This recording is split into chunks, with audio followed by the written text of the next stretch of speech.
Hey everyone, it's Dale here, and today we're going to take a step back a bit because everything we're going to be talking about is stuff we've either already covered or stuff that has been mentioned. So this is a lot of recaps, a lot of refreshers, because I know we've covered a ton of stuff, and I got the sense after class today that some of y'all were kind of treading water, a little confused, so I want to make sure we're completely caught up as we move into story one, which we will be beginning here in the next 24 hours or so. So saying that, I encourage you to take time today to practice your leads. You have several options to do so. You can create your own fact set like I do when I give you a fact sheet. You can go to various print outlets and try to change those stories up and take those facts and turn them into broadcast leads. Or just do your research in terms of reading leads or watching leads. So go to sites or watch newscasts and watch their leads. See what you can get from that. I've also sent you a bunch of sample scripts, so check those leads out as well. Today, though, we are going to be talking about writing conversationally, and again, this is all stuff we should have already touched on at one point or another in this semester. When you think about writing conversationally, it should carry you throughout the process of putting your story together. So that starts when you're getting your information. It starts when you're going through and chunking up your information. So we've talked about how to put a story together. There are several different ways to do that, but whichever way you do, that plays a role in keeping the information clear, easy to understand, and helping you write that lead, come up with that freshest angle. So you start that when you're chunking out your information. Help yourself do that. And my dog is now playing with her toy, so I apologize for the squeaky noises. Writing conversationally also plays off of great sound. So when you're watching your interviews before you start writing, picking the best sound is going to help you write conversationally. It really sets the tone for that great story. So give that the proper respect. And also think about how you want to close the story. That's going to help you write because now you have an end goal in mind. You're not sitting there and just still writing and waiting for that end to come. You've got that close kind of in the back of your mind, and you know now you just got to figure out how to get there. And so that will all help when you're trying to write conversationally. We also pick our words very wisely. We use short, simple sentences. We are not here to impress anyone with our vocabulary or our ability to read a thesaurus or a dictionary. Don't forget we use say or says instead of said, proclaimed, exclaimed, stated, giggled, laughed, all those other attribution words that you can think of. Say or says, that's it. And then please don't ever use cliches. You're going to be tempted, I promise, but please don't. Just please leave those cliches. Not just the 3 on your screen. There are a million cliches out there, and you see them all the time on TV news. So definitely avoid the 3 on your screen, but avoid all cliches and never, ever, ever use that word blaze in a story. Please, I beg of you. We've talked a little bit about introductory clauses in scripts, and I have an example right there. Because we don't talk that way, we write differently. Technically, that's a correct sentence. Because we don't talk that way is a introductory clause.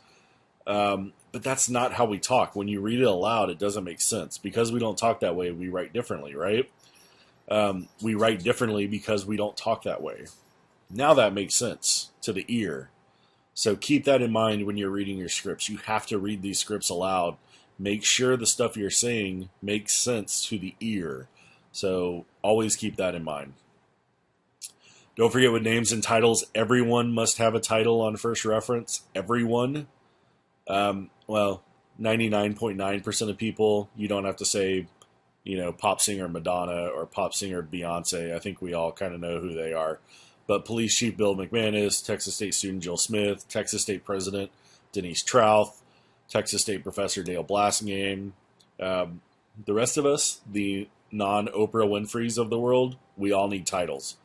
Even President Obama and Vice President Joe Biden, they need titles as well.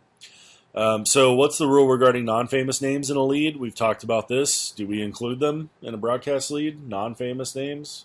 Hopefully you answered no, because we avoid them. So here are a couple of examples of leads. Former Texas State football player is about to see his biggest dream come true. Perfectly good lead. We don't name the player in the lead. That will come in the supporting sentences to come after it. But we don't name him because you're probably not going to recognize him even if we did name him. City of Austin wants a Riverwalk just like San Antonio's, but a community activist there says it's a horrible idea. We don't name the community activists. Chances are you do not know who that community activist is, so we're not going to waste time in the lead bogging it down by saying a non-famous name in the lead. And finally, what's the rule regarding famous names? Is it okay to just use a first name for some people in broadcasts? Is it okay to ever leave the first name out? So hopefully you said yes, because top political people, and I say this meaning the exact top people, so President Obama, I should say Governor Abbott, sorry I forgot to change this, those two, you don't need their first names. So President Obama, Governor Abbott, okay? Vice President Joe Biden, you would still say his name. And then people like Oprah, Beyonce, Madonna, Prince, I'm already running out of names, Shakira, we're getting pretty low on the list now. The people who only go, Cher would be another example. People who only are completely famous enough to only go by their first name, they don't need their last names. Okay, so President Obama, Governor Abbott, those two do not need their first names. And then the top of the top regarding prominent people who don't go by their last names, you don't have to include their last names. And remember, only use a last name on second reference. Unless it's someone like Oprah or Madonna, then you would continue, or Madonna especially, or Beyonce. A few more notes about titles. You're going to have several different ways to say what that person does. And you want to go with the easiest way to do that. So watch out for of or for when you're writing your titles. I have two examples there, and these are examples that are going to pop up over and over and over again. So instead of chief of police, make it police chief. Instead of spokesman for the city of Fort Worth, it should be Fort Worth city spokesman. You will have these situations where, professor of English should be English professor. So always look for those of and for titles and switch those to make them easier to say and easier to understand. And also, one last note about titles with broadcast. There are going to be some people you talk to who have incredibly, incredibly long titles. I have one example there. Valero's Executive Vice President of Corporate Development. He's a Valero executive, okay? So just say Valero Executive. We don't want to bog our stories down unless that title is completely relevant to the story, where that is, if it's the Vice President of Corporate Development's office that is under investigation, then yes, you would need to say that he or she is the Executive Vice President of Corporate Development. Otherwise, Valero Executive, and move on with the story. Quick reminder, where does attribution go in a broadcast sentence? Hopefully you said at the beginning. Attribution always goes at the beginning of a broadcast sentence. So we do that for a specific reason, because you need to know who it is that is saying that information. So Clark says he's against the proposal because he doesn't want Austin to look like a copycat. President Obama says the attacks in Syria have gone too far, blah, blah, blah. Attribution goes at the beginning of a broadcast sentence.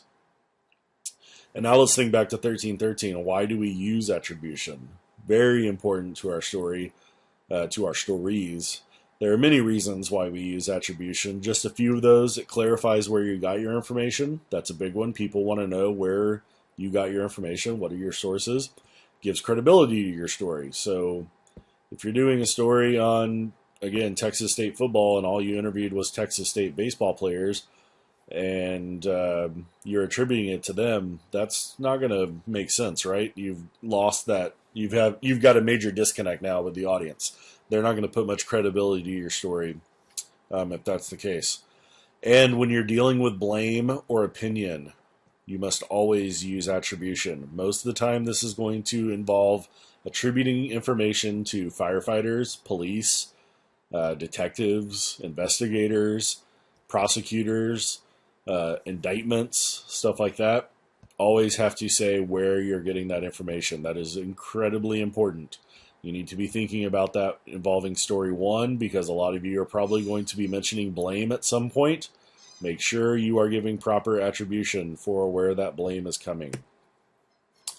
I'm sorry, I just confused my two classes. You're not doing story one about the chicken trucks because you've already done that. This is the hard part of teaching 1313 and 3306 at the same time.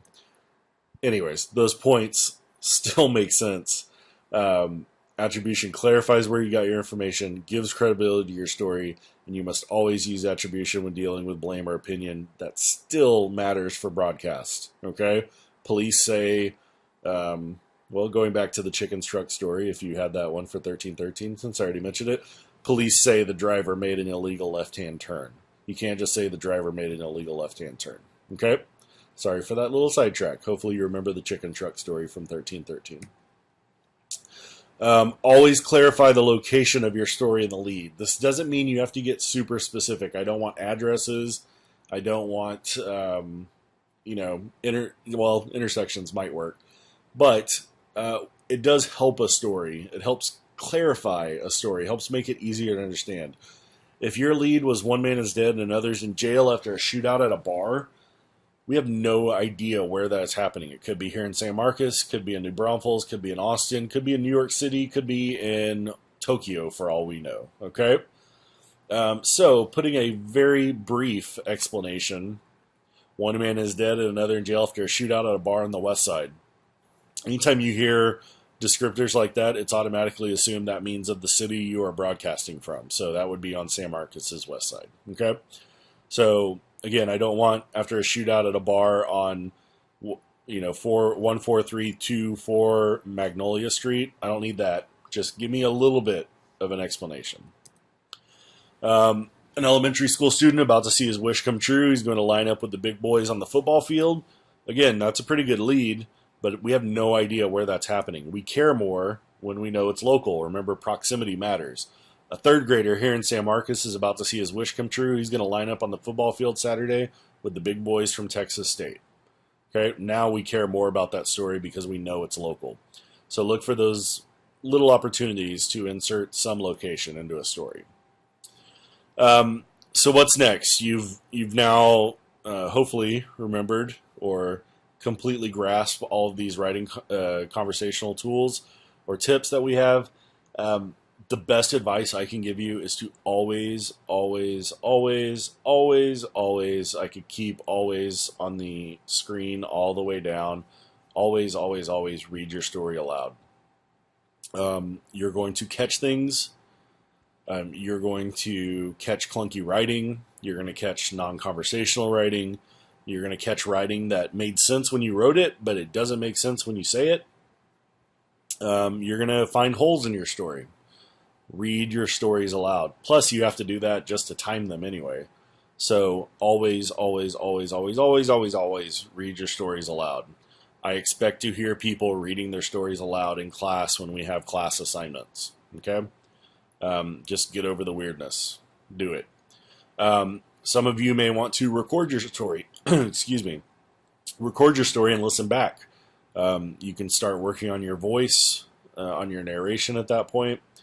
Again, reading your story aloud will find hang-ups in your story. Find somebody you trust who will give you honest feedback and ask them questions like, did it make sense? Do you have any questions? So now you've just heard this story for the first time.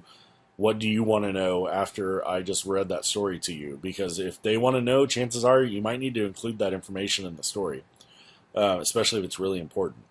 Was the story clunky? Was it conversational? Did it sound like I was reading a newspaper article to you? These are all questions to ask somebody who you value their feedback. I guarantee it will help you be a better writer, especially a better broadcast writer, because this isn't natural, and I understand that. All right, that's it for Writing Conversationally. So at least today's lecture.